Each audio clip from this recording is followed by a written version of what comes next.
Kung may diabetic sa pamilya ninyo, huwag mong skip ang video na ito. May isang diabetic na naka-insulin. Ang anak niya sa kagustuhang makatulong, madalas mag-inject ng insulin nang hindi muna sinusukat ang blood sugar ng kanyang ama. Routine na kasi ang akala niya. Isang araw, pagkatapos ng insulin shot, biglang nawalan ng malay ang ama. Sa sobrang taranta, hindi na niya alam ang gagawin. Hindi rin niya mapainom ng soft drinks o matamis na inumin dahil wala nang malay ang pasyente. Nagtawag sila ng tulong, may lumapit na pinsan na nursing student at agad nagsabing patay na siya. Dahil doon, inakala ng lahat na wala na talaga ang pasyente. 2 aral ang dapat nating tandaan.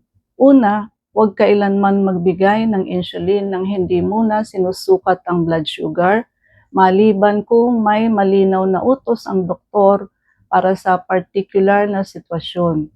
Ang sobrang insulin ay pwedeng magdulot ng matinding hypoglycemia na isang medical emergency.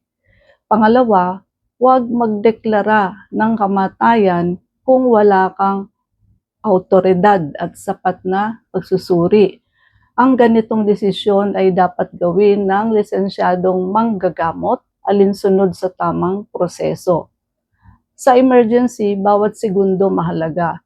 Huwag manghula, tumawag agad ng emergency medical services at simulan ang tamang first aid habang naghihintay ng tulong. This is Dr. Irene Lim, your family and integrative medicine specialist, helping you make informed health decisions one step at a time.